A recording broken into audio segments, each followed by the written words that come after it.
192페이지 보면 거기 뭐라 나와 있죠? 계약 체결상의 과실 책임이라 나와 있나요? 자, 이제부터 그걸 볼 거예요. 계약 체결상 과실 책임. 이제부터 뭐냐면, 이제부터 우리가요, 채권법으로 이제 본격적으로 보는 거예요. 아시겠죠? 자, 계약 체결상 과실 책임 536조 뭐라고 되어 있죠? 제1항. 목적이 불능이라고 되어 있죠? 이 목적이 불능은 무슨 불능이다? 써 거기다가 원시적, 객관적, 전부 불능 이 말이죠. 192페이지 맨 위에 고개를 거만하게 들어. 그러면 맨 위에 보이죠? 192페이지 보여 안 보여? 보이죠? 목적이 불능이죠. 이때 불능은 원시적, 객관적, 전부 불능이죠. 목적이 불능한 계약을 체결한 때 그 불능을 알았거나 알 수 있었을 자, 알았거나 가로 묶고 악이 알 수 있었을 자 가로로 묶고 과실, 악이나 과실이 있는 자는 상대방이 그 다음에 가로 묶고 계약의 유효를 믿었음으로 인하여 받은 손해를 배상 가로 묶고 이퀄 신뢰 이익 배상 이렇게 신뢰 이익 배상 이렇게 그러나 그 배상액은 가로로 또 묶고 계약이 유효함으로 인하여 생길 이익액 계약이 유효함으로 인하여 생길 이익에 가로 묶었어요. 이것을 이행이익 배상이라고 해요. 이행이익 배상을 넘지 못한다. 그러니까 신뢰이익은 청구할 수 있으나 뭐를 넘지 못한다? 이행이익을 넘지 못한다. 그러면 내가 지금 여기서 중요한 것은 신뢰이익이란 말이 무슨 말이고 이행이익이라고 하는 말이 무슨 말인지 그것을 알아야 돼. 신뢰이익은 뭐다? 계약의 유효함으로 인하여 얻을 이익이죠. 알죠? 계약의 유효를 믿었음으로 인하여 받은 이익이죠. 그러면 이행은요, 계약이 유효하면 얻을 이익이죠. 그래서 이행이익은 계약이 유효함으로 인하여 얻을 이익, 생길 이익액을 뭐라 한다? 이행이익이다. 계약의 유효로 인하여, 계약의 유효를 믿었음으로 인하여 받은 손해. 믿었다. 믿을 신자 뭐다? 신뢰이익이다. 이행은요, 계약 체결상의 과실 책임은 상대방이요, 불능을 알았거나 알 수 있었다. 상대방이 악이나 과실이다. 그러면 적용하지 아니한다. 결국 무슨 말이요? 상대방은 반드시 뭐가 된다? 선이 무과실이 돼야 된다. 이 말이죠. 이 말이. 상대방은 뭐가 돼야 돼? 선이 무과실이 돼야 돼. 자, 그럼 봐요. 자, 여기 535조 뭐가 되냐? 계약 체결상의 무슨 책임이다? 과실 책임이다. 이런 말이죠. 그래서 계약을 체결하는 과정에서 잘못이 있는 사람은 책임을 진다. 이런 말이죠. 여기서 이제 계약 체결상 과실은 뭐냐면 이런 것이죠. 이렇게 갑이 있죠. 갑이 있고 을이 있죠. 갑을하고 2월 1일 계약을 체결을 하죠. 2월 1일 계약을 체결했는데요. 이미 있죠. 이미 1월 30날요. 여기서 이미죠. 이미 1월 30날 건물이 멸실되고 없는 거예요. 이것을 뭐란다? 원시적, 객관적, 그럼 뭐란다? 전부 불능이 된다 이 말이죠. 그래서 전부가 불능이다 이런 말이죠.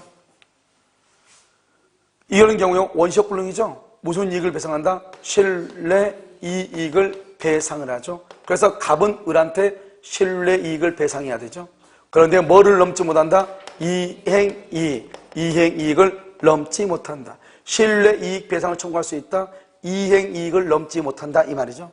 그래서 여기서 보면 계약을 체결하기 전에 원시적이죠. 원시적. 그 다음에 신뢰이익을 배상을 청구한다면 여기서 신뢰이익을 하는 것은 뭐냐면 이 을이라고 하는 사람은 계약이 체결될 것으로 믿고 계약금, 중도금, 잔금을 주기 위해서 대출을 받았겠죠. 그러면 대출 이자가 나오죠. 그 다음에 또 이 을이라고 하는 사람이 토지가 얼마인지, 땅의 면적이 얼마인지 측량을 해봤겠죠. 그러면 뭐 측량 비용이 나오죠. 이런 것들을 계약의 유효를 믿었죠. 계약이 유효하게 체결될 것으로 믿고 지출한 비용이잖아요. 이것을 신뢰이익이다 이렇게 얘기하죠. 그러면 이행이익이라는 것은 뭐예요? 이행이익은 을이 갑한테 1억 원에 샀어. 그랬더니 병이 자꾸 그것을 1억 천에 파라는 거예요. 그러니까 을이 뭐라고 하냐? 갑이 나한테 등기해주면 내가 너한테 그럼 등기해줄게. 1억 천에 팔게. 이렇게 얘기했단 말이죠. 그런데 이 병이란 놈이요. 이 병이요. 아니 이 갑이요. 을한테 등기를 못 해줘. 계약을 체결하고 나서 등기를 하기 전에 건물이 불타버린 거야. 부부싸움 해가지고요. 그러니까 갑이 을한테 등기를 이행을 못 하죠. 그러니까 을이 이걸 병한테 팔아가지고 1,000만 원의 이익을 얻어야 되는데 얻어 못 얻어? 얻지 못하죠. 이것을 전매 차익이라고 하죠. 아까 전매 차익이 얼마다? 1,000만 원. 그 1,000만 원을 얻지 못한 거잖아요. 그러니까 갑이 그한테 이익을 해줬으면 을이 그것을 병한테 팔아가지고 1,000만 원의 이익을 얻을 수 있었을 텐데 얻지 못한다 이 말이죠. 그것을 무슨 이익이라고 한다? 이행이익이다 이렇게 얘기해요. 그래서 이게 이제 조건이 뭐냐? 우리 보충을 보면 갑은 악이나 또는 뭐가 있어야 돼? 과실이 있어야 되죠. 악이나 과실. 을은 뭐가 있어야 돼요? 선의 플러스 무과실. 왜냐? 535조 제2항을 보면 상대방이 건물이 멸실됐다고 하는 것을 알았거나 알 수 있었을 때, 악이나 과실이 있을 때는 갑은 을한테 책임을 진다 안 진다? 안 진다고 돼 있죠. 그러니까 갑이 을한테 계약 재상의 과실 책임으로서 신뢰이익 배상 책임을 지려면 을은 반드시 뭐가 돼야 돼? 선의 플러스 무과실이 돼야 되고, 만약에 을이 만약에 악이거나 또는 과실이 있다 그러면 책임을 진다 안 진다? 안 진다 이런 말이죠. 알겠죠? 그래서 을은 반드시 뭐가 돼야 돼? 선의 플러스 무과실이 있어야죠. 자, 그럼 여기서 이제 계약재산 관리책임은 너무나 논점이 단순하기 때문에요.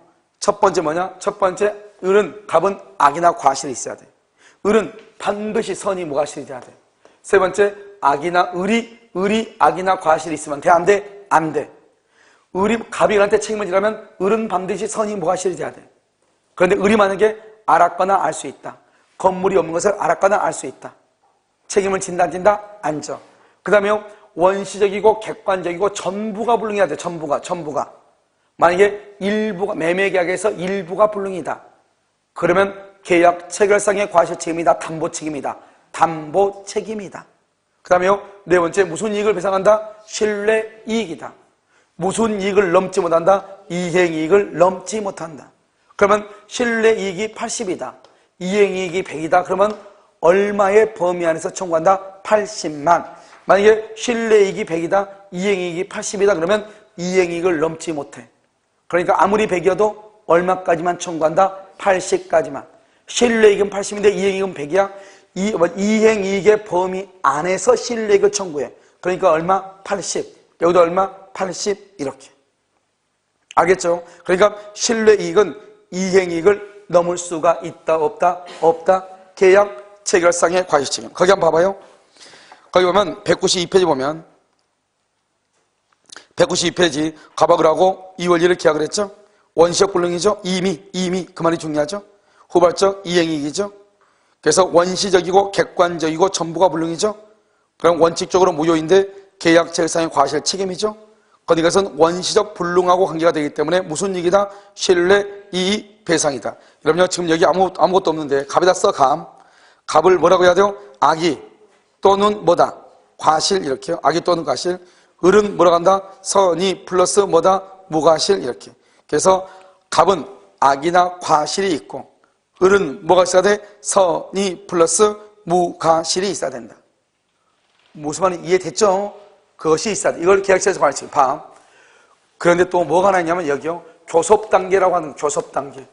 그러면 교섭 단계에서 부당 파기라고 하는 것이 있어요. 여러분, 교섭 단계에서 부당 파기는 뭐냐?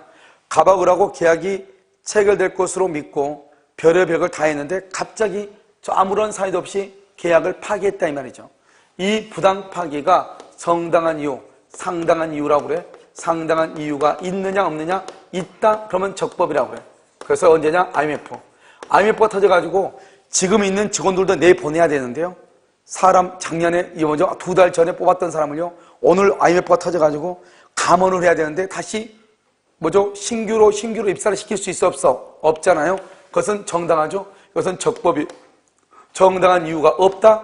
그럼 이것을 불법행위라고 얘기를 하는 것이에요. 불법행위. 자, 지금 또 중요해요. 봐봐. 여러분, 교섭 단계란 말이 뭐죠? 교섭 단계. 교섭 단계라는 것은 아직 고용계약서를 썼어 안 썼어? 안 썼죠? 그래서 교섭 단계란 계약 체결 전을 얘기해요. 여러분, 계약 체결 전은 원시적이다 후발적이다? 원시적을 얘기하죠. 원시적은 무슨 이익을 배상한다? 신뢰 이익을 배상하죠. 그래서 이것은 뭐냐면 전주 우석대학교에서요, 사무직 직원을 뽑아서 우석대학에서 그래가지고 그 사람한테 2년이 지나도록 내가 너한테 곧 발령을 낼 테니까 집에서 기다려라. 그러니까 이 사람은 집에서 기다리고 있는 거예요. 그러면서 뭐라 하냐, 자꾸요, 무슨 자격 따라, 운전면허증 따와라, 뭐 워드 자격 따와라, 뭐 따와라, 뭐 따와라, 자꾸 뭐 따오라고만 얘기하고. 그러니까 이 사람은 정말로 거기에 들어갔는 줄 알고 거기서 필요한 건지 알고 계속 학원을 다니면서 돈을 지출을 하면서 자격증을 끌어모은 거예요. 그런데 2년이 딱 지나면서 뭐라 하냐, 우리 학교는 당신을 채용할 계획이 전혀 없다, 이렇게 얘기한 거예요. 그래서 부당 파기란 거예요. 아무 이유도 없이. 그러면 이 사람은 몇 년 동안 기다렸어요? 2년 동안 기다린 거에 대해서 보상을 받아야 돼, 안 받아야 돼? 받아야 돼. 그것을 부당 파기라고 얘기하는 거예요. 그 부당 파기가 정당한 이유가 있으면 아무런 문제가 없지만 정당한 이유도 없이 파기했다? 불법행위고, 아직 계약은 체결하지 않았으니까 이행이익 배상을 청구할 수 있다, 없다? 없죠? 그래서 무슨 이익이다? 신뢰이익이다. 그래서 불법 행위로 인한 신뢰이익이다. 채무불행이라는 말을 쓰면 안 돼. 왜요? 채무불행은 원시적이다, 후발적이다. 후발적이죠. 아직 계약했다, 안 했다? 안 했다. 교섭 단계 체결 전이다. 체결 전이니까 채무불행이라는 말이 나와, 안 나와?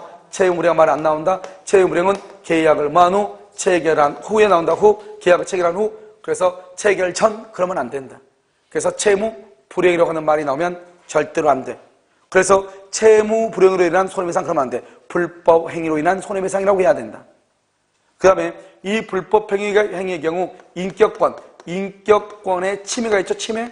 인격권의 침해가 있으면 여기서 정신적 뭐를 청구할 수 있다? 위자료를 청구할 수도 있다. 그 다음에 방금 얘기했죠. 나는 가만히 있는데 이것 따오라 저것 따오라. 그래서 일방의 적극적 요구에 의해서 비용을 지출했죠. 비용. 그럼 이 비용도 뭐 할 수 있다. 비용도 뭐 할 수 있어? 청구할 수 있다. 내가 쓸데없이 나 운전면허 없어도 되는데, 나 오드 자격증 없어도 되는데 이것저것 따오라 했다 이 말이죠. 그러면 이런 비용을 청구할 수가 있다 이 말이고요. 우리가 이러면 신뢰한다 말이 뭐예요? 신뢰한다? 믿었다 이 말이잖아요. 신뢰라는 것은 계약의 체결을 믿고 지출해야 되잖아요. 그런데 이 사람은 계약 체결이 좌절되더라도 괜찮다고 하면서 지출한 비용, 계약 체결이 좌절돼도 괜찮아, 이러한 비용에 대해서는 청구할 수 있다, 없다? 없죠. 왜? 믿었어, 안 믿었어? 안 믿었죠. 그런데 계약 체결의 좌절이라는 것은 경쟁 입찰이요. 여러분, 경쟁 입찰을 뭐라고 해요? 부동산 경매를 입찰이라고 해요. 알겠죠? 경쟁 입찰에 참가하기 위한 견적서를 작성한 작성비용, 견적서 작성비용, 이런 것들은 청구할 수가 있다, 없다? 없다. 이런 왜 그래요?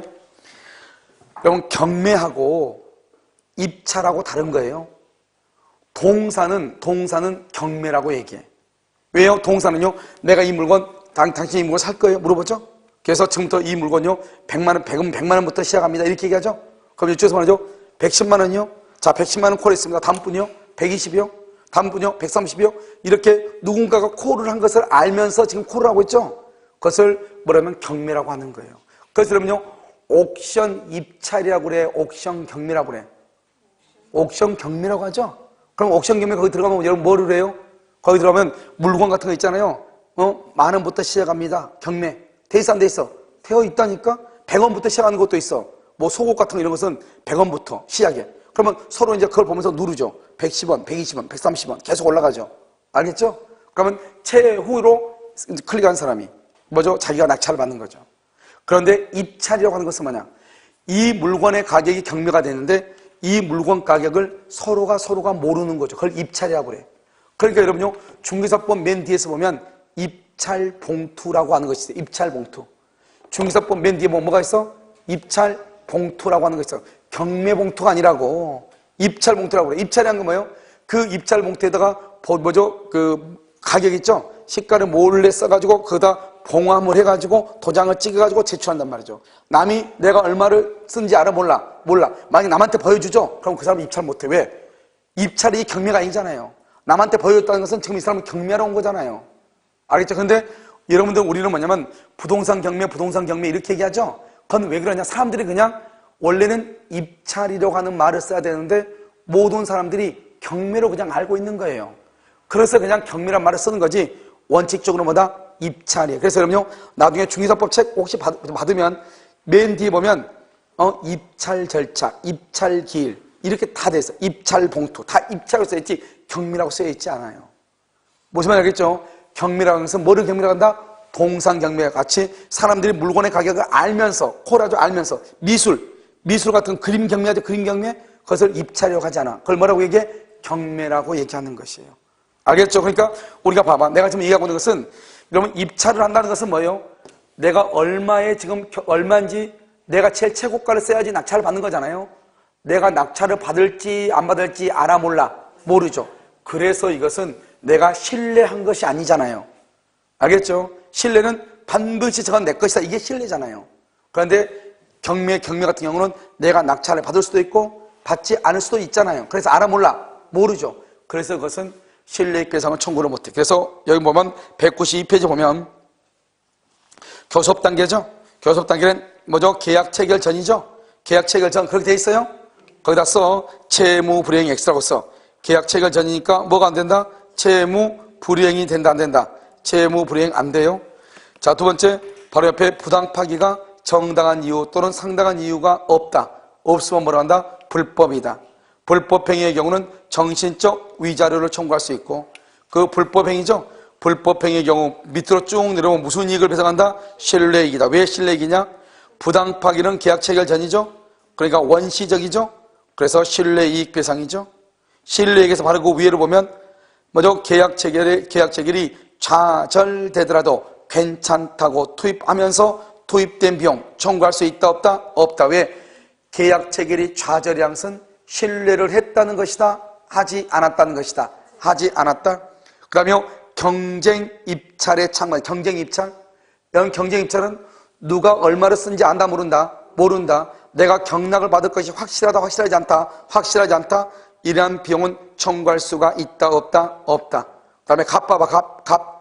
값의 적극적인 요구로 들어간 비용, 이러한 비용도 말 수 있다? 청구할 수 있다? 이렇게.